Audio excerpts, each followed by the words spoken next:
Welcome to the Chamber Spotlight, a local talk show podcast brought to you by the Pembroke Chamber of Commerce in association with the local scene. We are recording on a regular basis and cover many topics that span local businesses, local elections, local town governance, and a citizens' academy. I'm your host, Fraser Townley, and today is June the 1st. This year's whittling by. And I'm with John Brown. John, how are you doing? Doing good, thank you. Excellent. Slightly more elevated than you were the last time you came on. Well, only by one position, so vice chair to chair. There you go. We'll get on to that, but first let's go to the town hall for the town headlines with Andrea Cesarini. Today is June 1st. Wow, Andrea, how's it going? It's going very good, as we're getting ready for summertime, which is awesome. So some public meetings this week. Wednesday, June 3rd, our select board will be meeting at 7 p.m. in the Veterans Hall. And Thursday, June 4th, our Conservation Commission will be meeting at 7 p.m. also in the Veterans Hall. Meetings need to be scheduled within 48 hours, so check the section of the town website titled Agendas and Minutes and set the start and end date for the time periods you are interested in for the latest update. A reminder that most of these meetings are broadcast on the local scene. Meetings can be rewatched on www.thelocalscene.media/Pembroke/. Some other news around town. The flushing season has officially ended.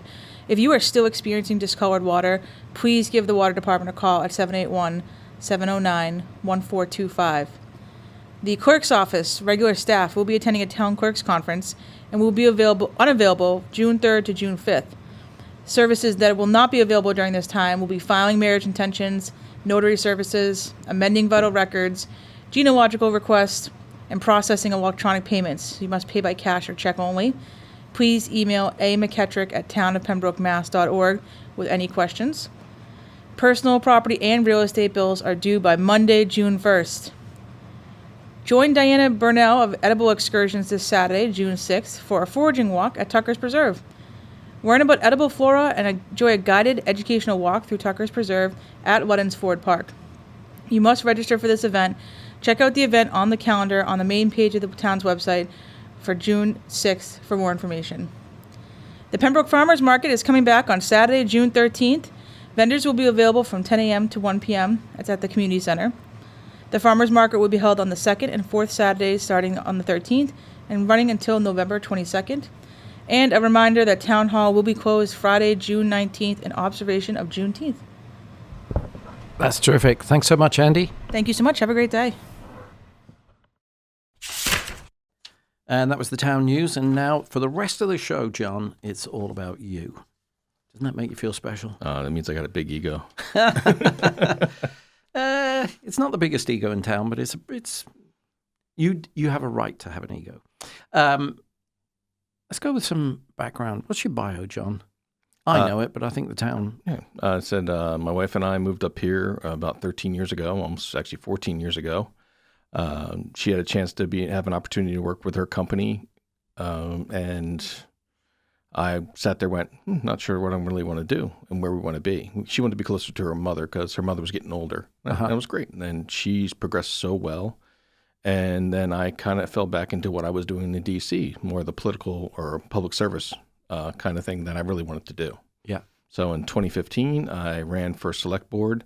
Lost to Lou Stone by 364 votes, but I still talk to Lou all the time about that. I'm like, I almost had you. Yeah. But he did the same thing too when he first ran too. He lost, and in 2018 I won again. And been like 9 years. That's starting this year. Basically, being on the select board. So you're in your third term? That's correct. Is that correct? Yep. So you said you were a D.C. What was happening in D.C.? What were you doing there? I was working for my congressman from New Jersey for a good 6 years, and then another 6 years working for the Republican National Committee in the studio, GOP TV. So I did radio, I did video. Oh, you're a media guy. We did all kinds of stuff. So yeah, it was fun. You and I both got a face for radio, so that's good. I appreciate that. Okay, so that's the background. You moved here in 2013. Do you want to share what Tara does? You said she does computer security. Right. Oh, okay. Cybersecurity or computer security? Cybersecurity. Is there a difference? Yeah, there is. But she's the smart one in the family, so I married up. Maybe we should have her on the show next time then. As well. Good. And you have a son. going through the Pembroke education system. Is Yeah, that actually, correct? he just graduated this Saturday, and I was able to speak at graduation, which I wanted to do, Oh, congratulations. and also give his diploma. And Nice. I was trying to give him a hug. Well, I told him I was trying to give him a hug. He threatened to punch me. So I'm like, yeah, I'll shake your hand. I'm good. Yeah. That's So needless to say, very typical for 18-year-old boys. well, the principal was laughing because he saw it coming. Oh, he did? Yeah. Very good. How was that event, though? I was wonderful. Yeah. I mean, honestly, unfortunately, it was inside because of the weather. We didn't have the weather. That's correct. But it went through so quickly. I mean, these kids are just phenomenal. I can't wait to see what they do. And that was part of my speech, My speech was never stop learning, never stop being taught something, because life is going to basically kick you in the ass. And then you just got to keep moving forward. And as long as you do that, there's so many things you could do. Or kicking back. Yeah.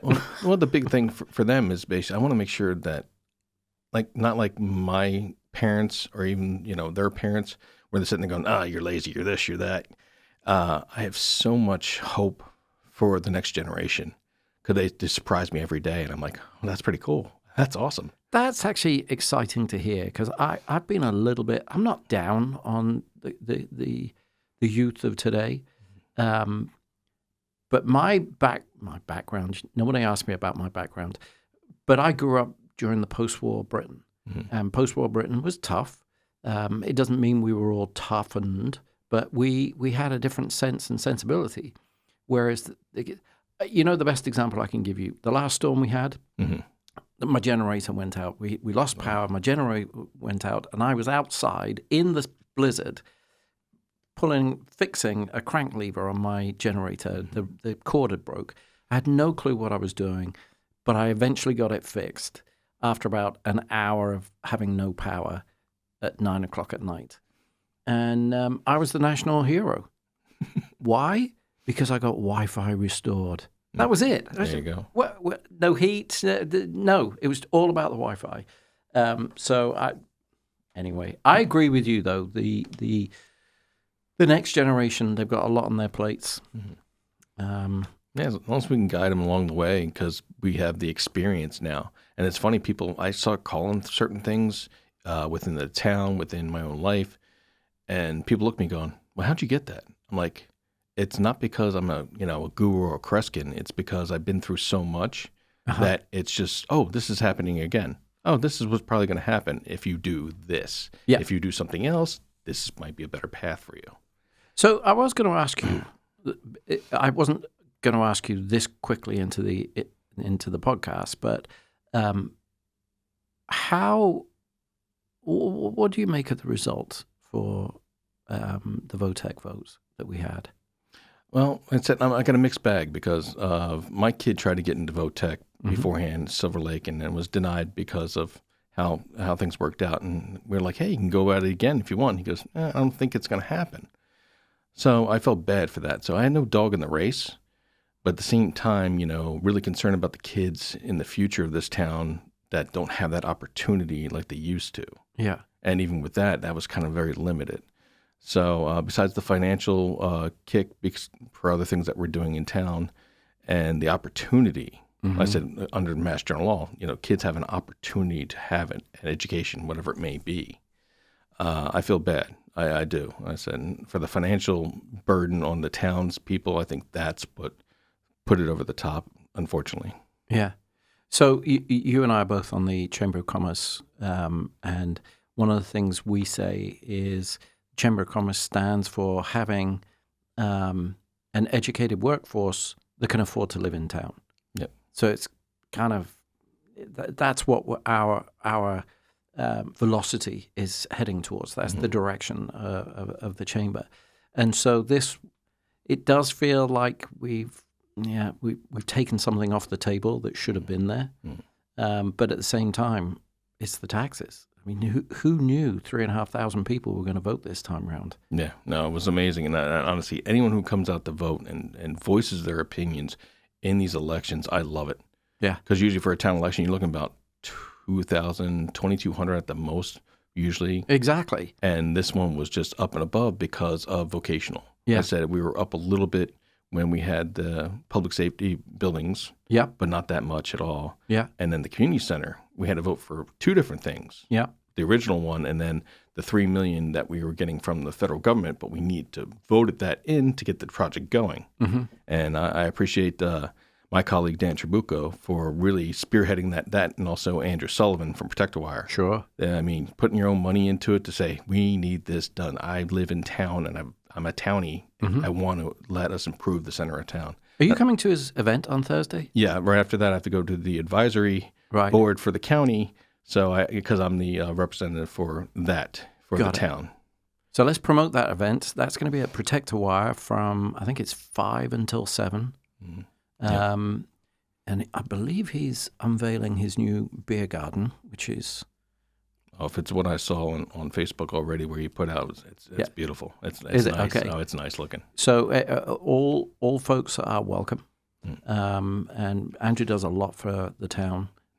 He's quite an important and a long-term employer in town as well. Protector Wire has been in town, I think, certainly since the 50s, 40s even. Oh yeah, I think it's even longer than that. Yeah, Yeah, I think maybe. It's been quite a while. So yeah, no, Andrew had a big role to play in the community centre. But the people who are benefiting from the community centre are the people that are upset with wanting to spend money on the youth of today with the VOTEC, I suspect. So I'm sure you're going to have a perspective on that. No, I'm also liaison to the seniors. Exactly. And it definitely was in their pocket. Yeah. Of like, do we do it? But there's a lot of seniors who said yes. Yeah, of course. Of course. There was tons, and they weren't, messing with me, because I love my seniors. Because when Linda Osborne, God rest her soul, asked me to be the liaison for the seniors, she goes, because the guy before me was like, he was all right, but he really wasn't active with them. But was he a senior? No, he wasn't. Okay. He was a young adult. Right. So younger than me. I was so happy to have that opportunity, because the seniors have no filter. And at times, neither do I. And I think it's a good simpatico, the back and forth, because they'll tell me what's going on. They'll tell me how it is. And I go, okay, great. Thank you. At least you're not, trying to blow smoke up my butt. So, here we go. So I love hanging with the seniors at the community center, because they have so much to offer. And so many other programs that are happening too, which I can go into. Our director, Diane Pico, basically of what she's done in her tenure here too. So no, I know you're not just a liaison. What's the Dullman group? Tell us about that. The Dullmen are just basically guys get together once a week. Like I said, it started out as a widowers group, and then expanded from there. And they've been doing it for over 20 years. And I said one of our long members, Frank Tobin, passed away.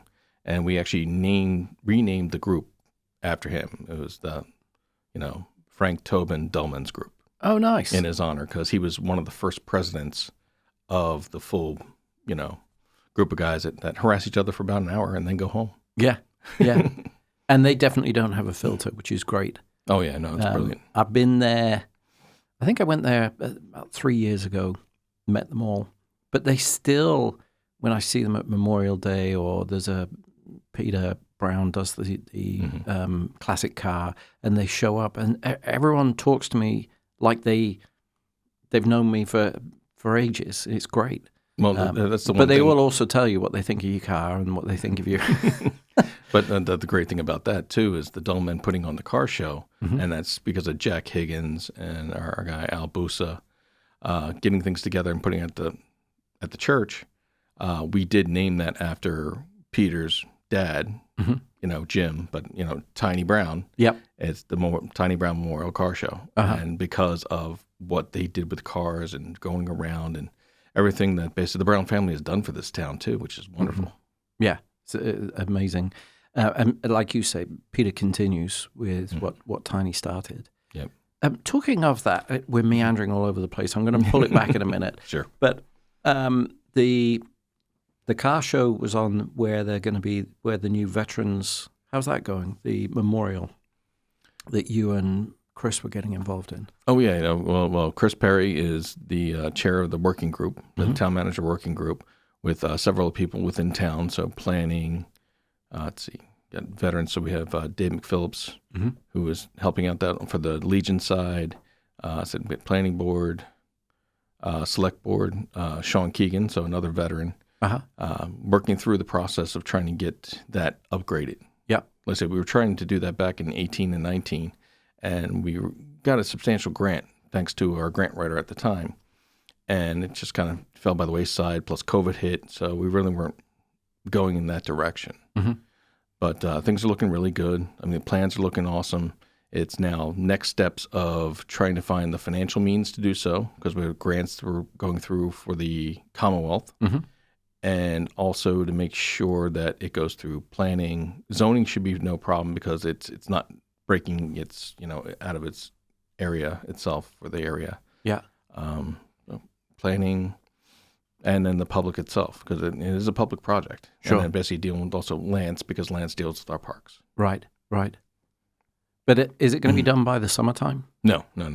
This is going to be a several-year process of going through. I mean, yeah, we've had stuff going on since 18, but like I said, it's going by the wayside. Things have changed. Yeah. But at the same time, we're not reinventing the wheel. Yeah. We're going with what we've had before. Same thing with our community center. We've done that. Our public safety buildings. We didn't reinvent the wheel. We just kind of just collaborated what we wanted and what we need as a town. Sure. But it's got momentum. And yeah. It's heading in the right direction. Oh, definitely. And I can't wait because there's another, I think sometime in June, I believe Chris has something planned for the public, another one for another public forum to see that. We can't say forum. Public presentation that's going to show you what's going on. It's probably going to be an evening one, so folks that are young adults, people working after work, come on into the community center and see what this product's about, and hopefully ask a bunch of questions. Excellent. Well, I look forward to that. Let me bring it back. We've meandered a little bit, but that's not a problem. I enjoy having conversations. But I wanted to get into the role of the select board. I found myself trying to explain it to my 90-year-old parents the other day, and it's because it's so unique to New England. Is it like when you vote for the president? No, it's nothing like when you vote for the president. Well, is it like when you're on the council? No, it's so. Share with us, because we only have, this year, 3,500 people voted. Yeah. But that's, like you said, it's 50% higher than normal. But it's still nothing like we would get coming out for the president. Yeah, you're talking, we have about 15,000 voters out of 18,300 people that live in town. Yeah. So 3,400 people coming out on a local election is phenomenal. And then basically seeing what's going on with the blanks and, like the minutia of politicking, I can get into that too. What do you mean by the blanks? Basically, there was several areas that people just voted for certain things, like I said, the VOTEC stuff. Yeah, and that was it.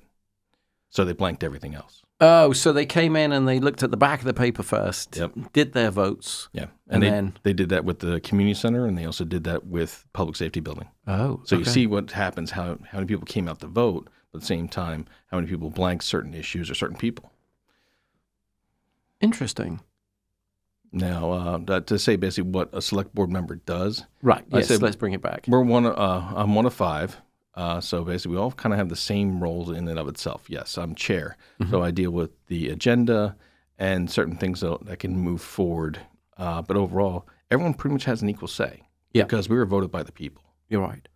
And like I said, moving forward on certain issues that certain members would want to do, great, as long as it is about the town. And that's kind of where my role is going to be as chair, is if we are here about the town and certain things going forward, especially financial, because actually for us financially, we're doing quite well. We're treading water, like all towns are.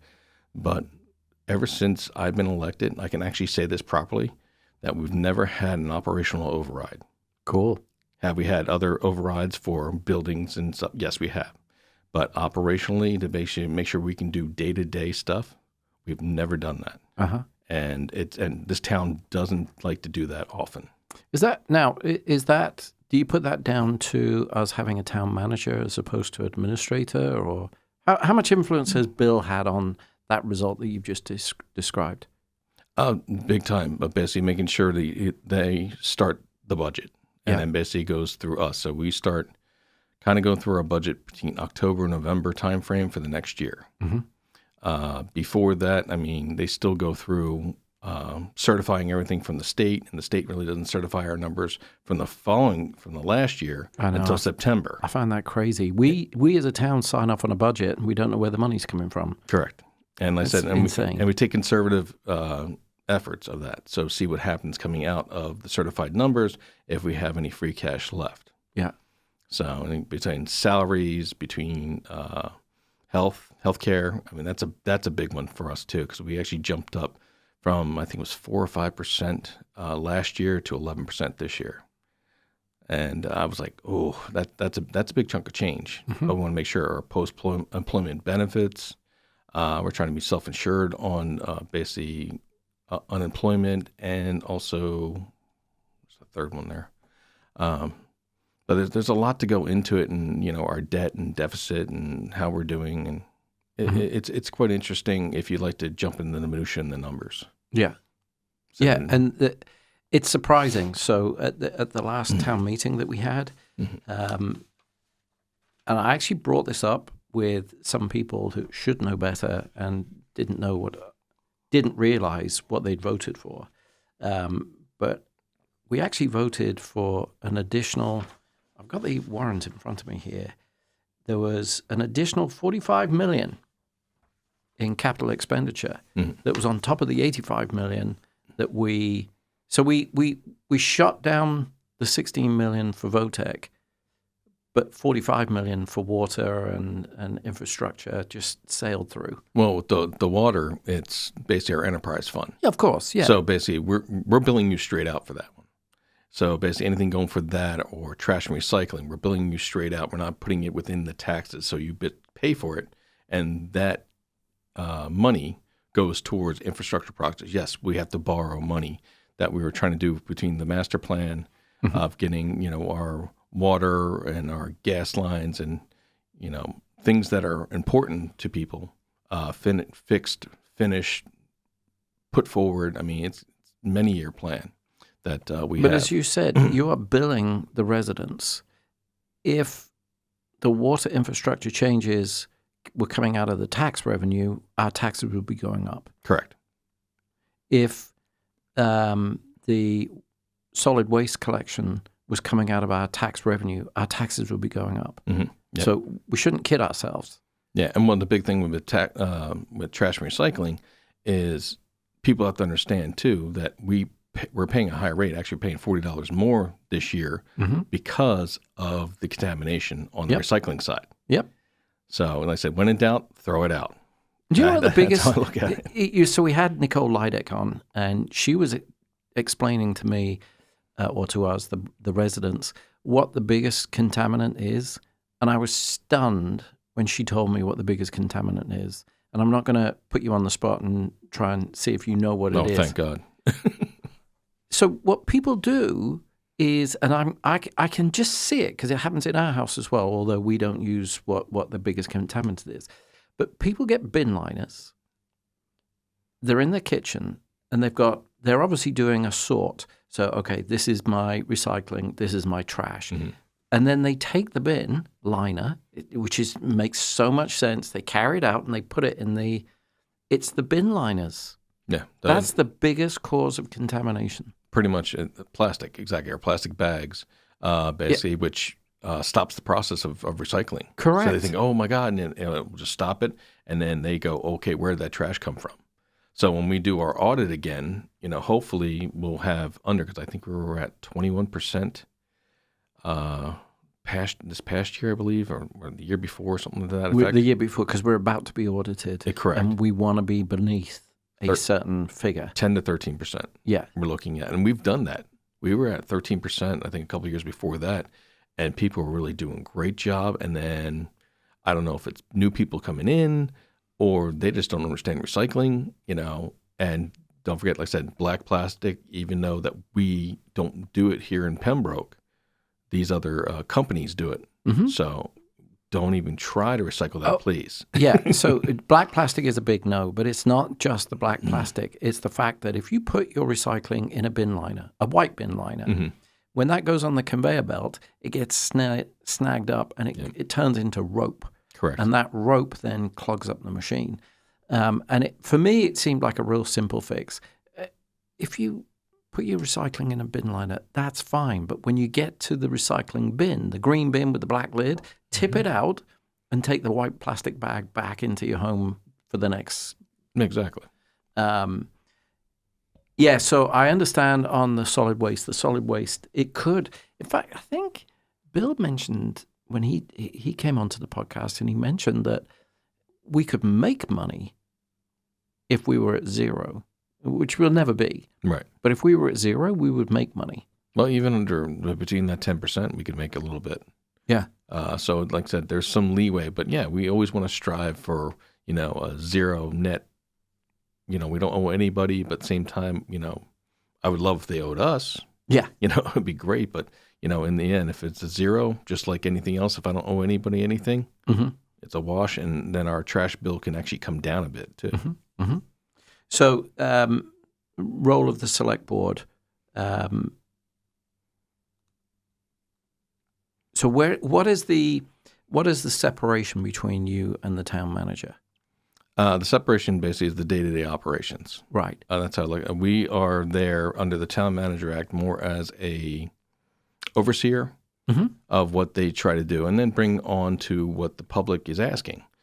Saying something's wrong with my street, or I have brown water, and actually, which is improving, but at the same time, still have those things going on. Or is there a possibility of getting a street sign somewhere? Yeah.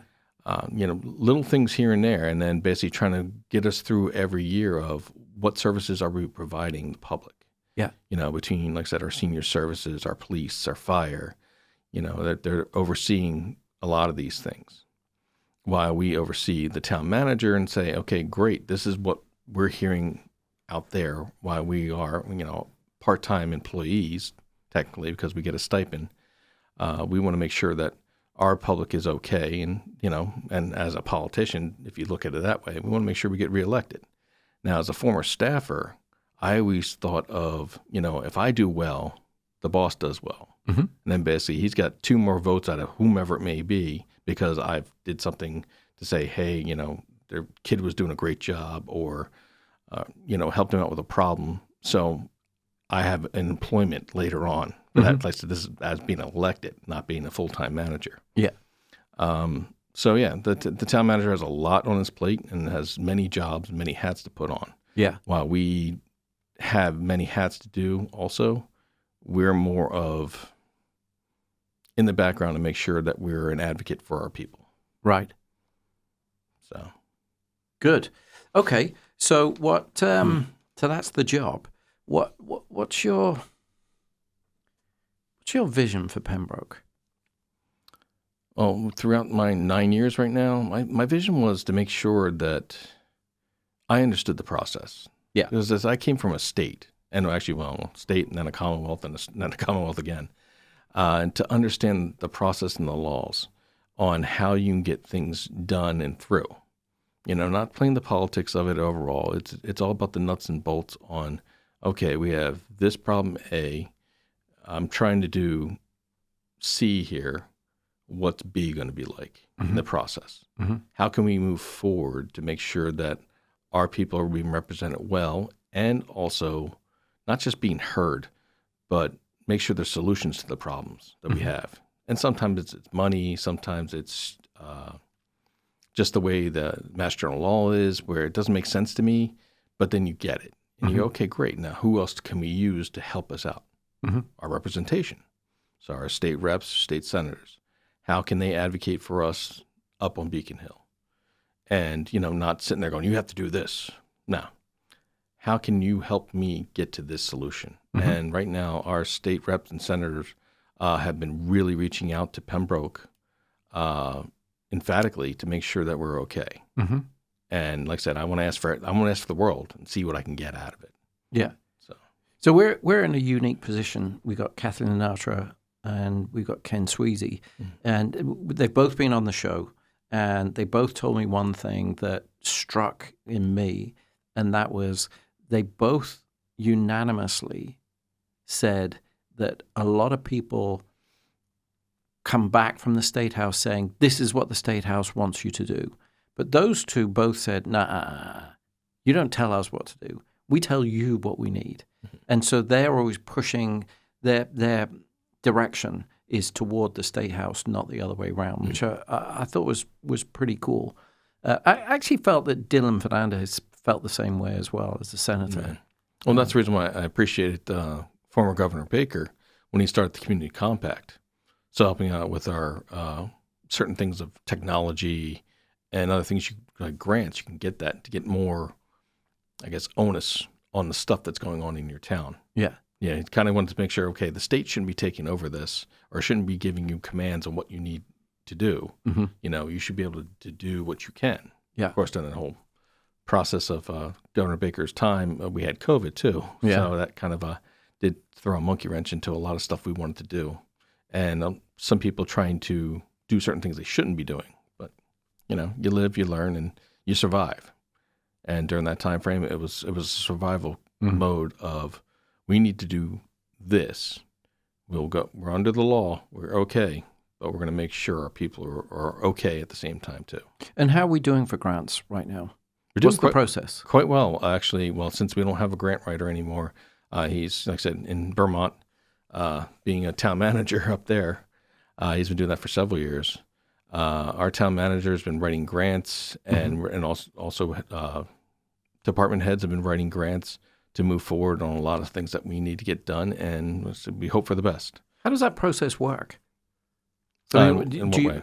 So are you aware of a bucket of money on Beacon Hill that you apply for, or I mean, how does the grant process work? Yeah, how does it start? There's several things that we can do. We can reach out to our legislative members and see kind of what's out there, what the Commonwealth has. Mm-hmm. And then there's other things that are put through on the federal level also that we can research and try to find out and write and see if we're eligible for. I know we've written a couple grants that we're like, we're close. We're close. We're not sure. Yeah. We're probably not going to get it because there's that one little phrase that says whatever it may be, and it's going to go, nope. But, you know, hey, we apply for it and see if we can try to get that, because grant writing is a specialty in and of itself. There's a certain way you need to write it, and they go, oh, excellent, here you go. You know, I've come across that myself. Yeah. I find it quite irritating that it's almost like it's the insurance companies. They're looking for, oh, yeah, sorry, we can't pay out this claim because you were looking in the wrong direction when you wrote the... It's just ridiculous. Yeah, the act of gods. Exactly, and we go from there. Yeah. Well, but I also understand if that's the game, then you have to play it. And if you don't play it right, then so be it. I was going to bring up something, but it was in the past. So we're looking forward. We have to look forward. Exactly. And everything that's happened before, from now on, honestly, it's always looking forward. Just like I said to the kids this weekend, always look forward. You know, life's going to hit you. You know, you can hit back, but it basically doesn't matter how hard you hit. Depends how much you do going forward after being hit, and keep moving forward. Absolutely. Because if you dwell in the past, you're going to be angry, you're going to be upset, and you're going to be caught into a loop where you think things are going to change because of you're angry. And you gotta swivel. You gotta, have that survival mode of turn on a dime and figure out what's next. Mm-hmm. Yeah, absolutely. Good. So tell me something about the town that you think the town people should know that they don't seem to know about. Oh, well, our town is very educated in this respect of finding out things that are going on. I mean, it's phenomenal of asking me certain questions. Yeah. Other things that basically are sometimes a little more gossip, unfortunately. Did we defeat Bess, or is that still going on? I think it's still going on because I said it got pushed to the planning board, and the planning board's going to go back to zoning. But in the end, it looks like it's the fire chief that's going to have the final say, especially for the area that it's in. Mm-hmm. I think batteries are here, but like I said, for my concern is to make sure there's local control. Mm-hmm. I don't want the state to basically take over where we can and cannot have certain things, and then go, okay, you're going to have it here. Well, that's a danger to either the community or the ecosystem, just like we said on a couple other issues. And we just hope that basically we can have that control. We understand it's going to be here, but where is it safe enough to have it? Or these companies say, well, I guess Pembroke's not the right place for it, because they have to do it because they're going to be there trying to make money from it. And that money will trickle down to us because of part of an agreement that would help out. Like I said, so the thing is, like I said, because Carver has one. Yeah. There. No, I've heard this argument. The facts are, it's corporations or companies commercially making money out of us because they're buying our electricity at the cheapest possible rate and then selling it back to us at the highest possible rate, and they're making enough money to invest in the land, invest in this, invest in that, and then they walk away with a ton of cash in their pocket. Quite frankly, the utility companies and the distributors of that electricity, they're the ones that should be investing in. And the state should, instead of giving incentives for solar and wind, they should be saying to the utility people, look, build your own batteries, put it in your own backyard. Anyway, that's... Yeah, no, but the same thing with... These are not the opinions of the Chamber of Commerce. And over the rantings of a madman. No, but it's the same thing with the telecom stuff. So basically, if you're looking at the folks that have cable, they pretty much have the wires and everything else going on. And then they're using National Grid poles, but they own the wires. So if something goes on, they got to take care of the wires. So a whole thing goes down, you have to worry about every company and going forward. So do you want the pipeline to be the same? So we're going to send this out, but we own this too. So it's pretty much monopolization at its finest. And it's very concerning. Yeah. Anyhow, so I've always believed the best is nothing. I mean, yes, there's planning, yes, there's zoning board, but it's the fire chief. If the fire chief can't fix a problem, he knows how dangerous these can be. Although I think that's been talked up a little bit. The technology in lithium-ion batteries. Here's the crazy. Do you have a mobile phone? Yep. And where'd you keep it? In my pocket. There you go. The most sacred place on earth is where you keep a lithium-ion battery. And so the technology has gone leaps and bounds. It all started with the Samsung Note 7. I don't know if you remember that product, but it was catching fire on planes.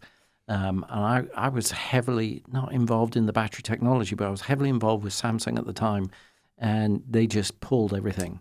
I've got 2 Note 7s that technically don't exist because I was working with them at the time. Apple, Samsung, all of these big commercial companies, they've made sure the technology is safe. So I don't have a problem with it catching fire. But the fire chief does need to be able to put that fire out if the slimmest of chance it happens.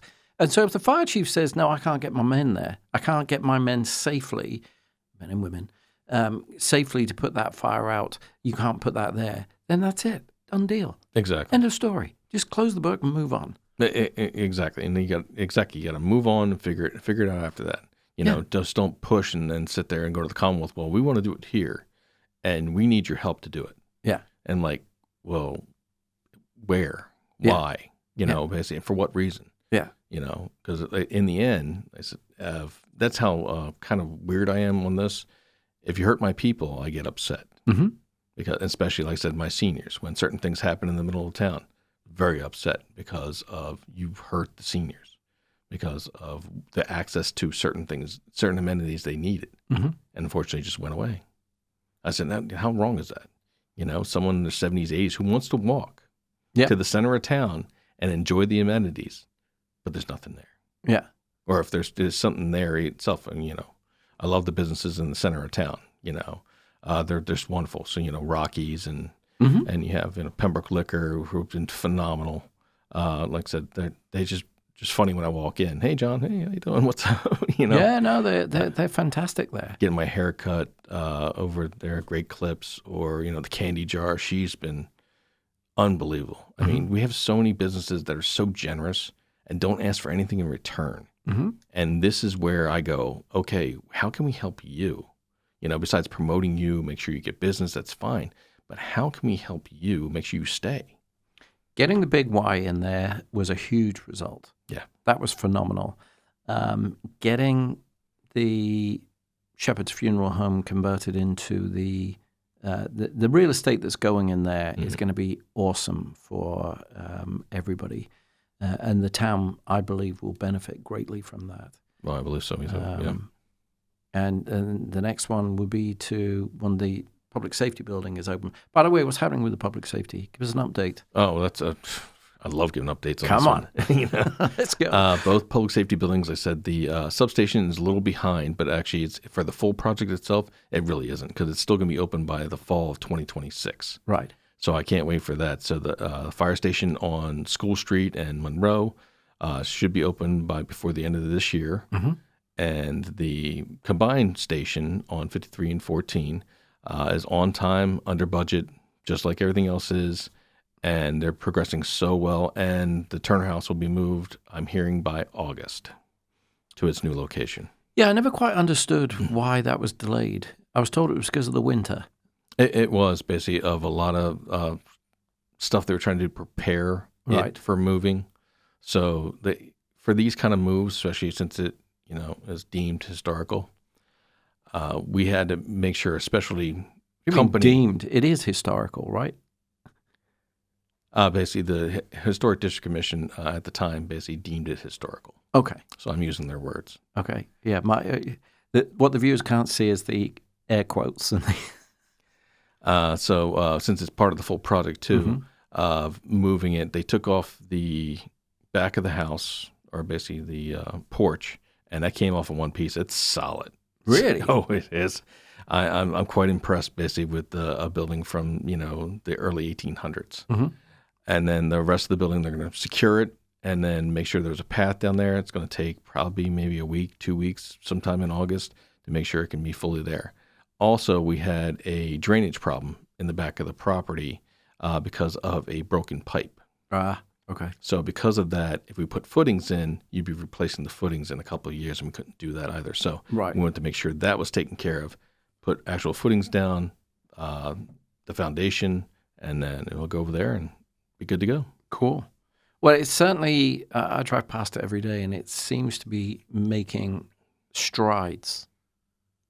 When you say it's on target, it feels like it could be a little ahead of time. Oh, I hope. I can only hope. But under budget as well. That's terrific news. Yeah, we're saving the taxpayers quite a bit. I said, we asked for over $61 million, and we're able to receive that, but we overestimated too in the beginning to make sure we didn't have to come back like the community center did, unfortunately. I said, unforeseen things. I was like, no, I'd rather overestimate, and then when we're done, and we go, here you go, to the public and say, here's your money back. Now you can do whatever you want with that money, but we have to give it back to you first on the tax rolls, so basically you don't have to worry about it. See, that's the great thing about Mass General Law. Because of these projects, or whatever it may be, if we don't spend it, we don't spend it. And I want to save the people as much money as possible, but for services that are badly needed. So it can't be appropriated and put to a different project? Correct. Without the will of the people? Correct. So you'd have to give it back first, and then Very good. And they were like, okay, well, we have this project for such and such amount of money. It's not that money from that project. It's just the money that we've given back to the public. Excellent. Well, that's great news. I think that is all. Was there anything you wanted to say to the public that? Well, like I said, I've been kind of because my kid graduated. I've been kind of looking back at a lot of things. I just want to thank the people for allowing me these 3 terms so far of being your elected official, and to hear me out, and to also let me listen to you and what you want for the future of this town. What what we need to get done. There's a lot of fodder. There's a lot of back and forth politically factionalism that's happened in my tenure, and love hearing people saying that we like talking to you because you worry about more about the facts and figures and the accomplishments we can do for this town instead of getting into the back and forth of the political realm. Mm-hmm. I said, I've been there. I've done that. Mm-hmm. You're talking after 2027, I'll be doing this for almost 40 years. I started when I was 13 years old. Oh, there. On the George H.W. Bush campaign in New Jersey of just doing, and then just progressively went along after 1988 and just been going from there since then. Yeah. And it's tiring, but at the same time, it's also rewarding because people need help. Mm-hmm. People need to know who has their back and what the solutions can go forward for whatever it may be. Yeah. So, but I want to thank the people for their efforts and putting me into office, but also on top of that too, with their friendship and their help, even with certain things I needed, even if it was just, having fun or making fun of me, I don't think anyone in town's making fun of you, John. You got to know the Dull Men's Club. Well, okay, but that's the kindness of family. We all rib our brothers and sisters, but we fight the outside world on their behalf, and that's how I feel the Dullman Group treat you. You have always been approachable and non-hysterical, for want of a better word. When asked a question, you work hard for the town, and I think the town is a better place because of it. And I certainly appreciate your efforts. You do a lot of work for us on the Chamber of Commerce, and I'm glad you're where you are, and you deserve the chairmanship. So congratulations. But that is all we have time for today. So I want to thank you, John, for participating, but I also want to thank the listeners for tuning in. This podcast will be available on Apple, Spotify, and YouTube with additional links on our Facebook page. Don't forget to like us on Facebook at the Pembroke Chamber of Commerce. And if you're interested in becoming a member of the Chamber, please go to the Pembroke Chamber of Commerce website, pembrokechamber.org. John Brown, congratulations, and thank you again for spending time with us today. No, thank you for being here.